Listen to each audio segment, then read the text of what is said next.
नमस्कार, आपका स्वागत है महाभारत के चौथे एपिसोड में। जी हाँ दोस्तों, मैं हूँ आपका होस्ट एंड दोस्त प्रफुल्ल राजपूत।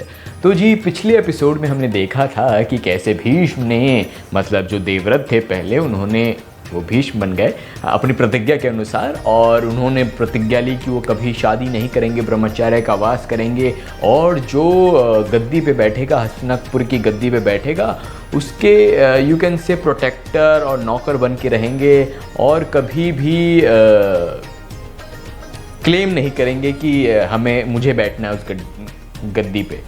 तो गद्दी कह रहा हूँ, गद्दी पे।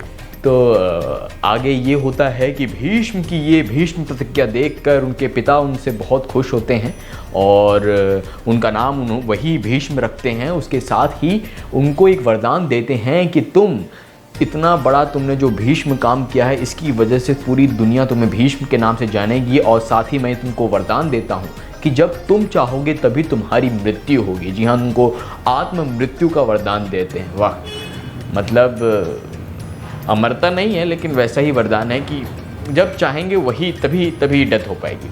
तो इसके साथ भीष्म ऐसे ही सालों साल ज़िंदगी के तौर पे मतलब टाइम बीतता है और साल बीतते हैं। कुछ सालों बाद शांतनु की मृत्यु हो जाती है, और उसके साथ ही तब तक सत्यवती जो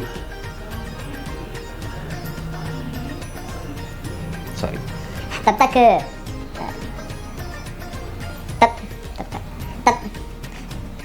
हाँ, मृत्यु से पहले सत्यवती और शांतनु के दो पुत्र होते हैं। इनका एक का नाम होता है चित्रांगन, दूसरे का नाम होता है विचित्रवीर। तो जी शांतनु की मृत्यु के बाद भीष्म अपने दोनों यू कैन से सौतेले भाइयों को, हाफ ब्रदर्स को बहुत अच्छी तरह ट्रेनिंग देते हैं। हर चीज़ जो ज्ञान उनके पास है, उनके पास जो शक्तियां हैं, वो हर चीज़ का ज्ञान उन दोनों भाइयों को देते हैं अपने।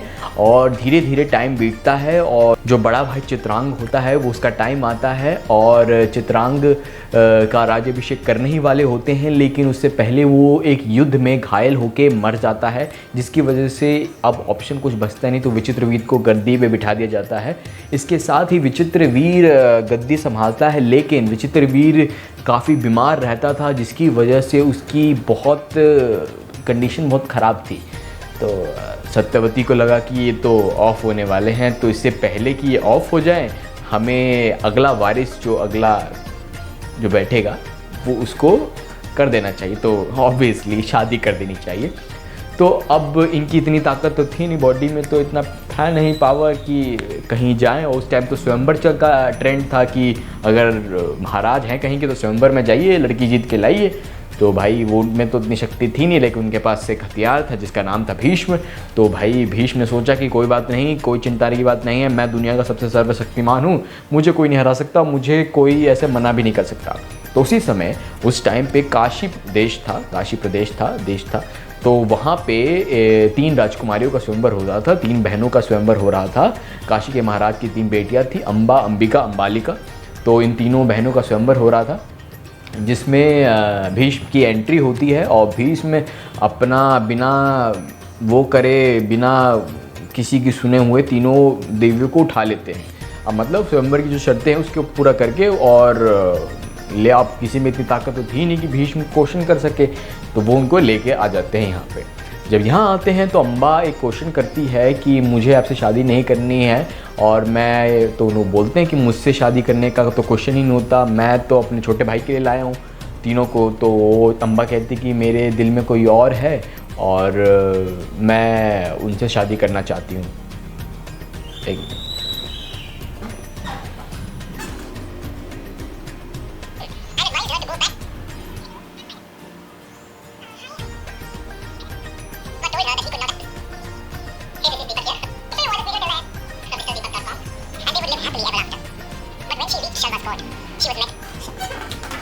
तो उनको बताती हैं कि वो पहले से ही प्यार में हैं, और उनको लगा था कि जो स्वयंवर की शर्त है, उनके जो प्रिंस हैं, जो उनके सपनों के राजकुमार हैं शल्व, वो जीत जाएंगे, लेकिन आपके सामने तो उनकी चली नहीं, और किसी की भी नहीं चलती, आप तो सर्वशक्तिमान हैं। तो प्लीज़ मेरी बहनों को अपना लीजिए, उनको कोई फ़र्क नहीं पड़ता है, ले जाइए, मुझे जाने दीजिए, मुझे शल्व के पास जाना है। तो भीष्म ने बिना किसी ऑब्जेक्शन के उनको जाने दिए, क्योंकि अगर दिल में प्यार है तो क्या फ़ायदा, है ना। 2 तो हैं ही, 2 चल जाएगा काम। तो उनको विदा करते हैं वहाँ से, लेकिन शल्व के पास जब पहुँचती हैं तो शल्व तो उनको रिजेक्ट कर देते हैं, यही कह के कि भाई पूरी दुनिया के सामने भीष्म तुम्हें ले गया था तो भीष्म का ज़्यादा हक बनता तुम पे, और तुमसे मैं अब शादी नहीं कर सकता, ये वो करके उनको रिजेक्ट कर देते हैं। मतलब हार्ट ब्रोकन हो जाता है उनका, वो अब ब्रेकअप हो जाता है, हार्ट ब्रोकन हो जाती हैं, तो उनके अंदर गुस्सा हो जाता है, वापस जाती हैं और बोलती हैं कि मुझे भीष्म से शादी करनी है, वही इसकी वजह से शल्व ने मुझे छोड़ दिया, मैं तो तुमसे ही शादी करूँगी, अगर नहीं करूँगी तो मुझे भीष्म की मृत्यु देखनी है, उसका वध देखना है, ये अपना शुरू कर देती हैं। तो भीष्म बोलते हैं कि नहीं, मैं शादी नहीं कर सकता, मैं तो ब्रह्मचार्य का वास किया है मैंने, मैं किसी से शादी नहीं कर सकता, तो आप मुझे माफ़ कीजिए और आप जिससे चाहे शादी कीजिए।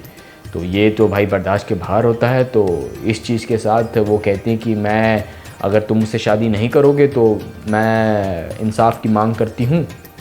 तो अब दुनिया में ऐसा कोई था नहीं उस टाइम कि जो भीष्म के लिए, भीष्म से इंसाफ ले सके, भीष्म के खिलाफ खड़ा हो सके। तो भीष्म ने खुद एडवाइस किया कि if you want to do this so go to my guru Parshuram जी। तो परशुराम जी के पास जाओ और उनसे बात करो, वो दिलाएंगे तुम्हें जस्टिस।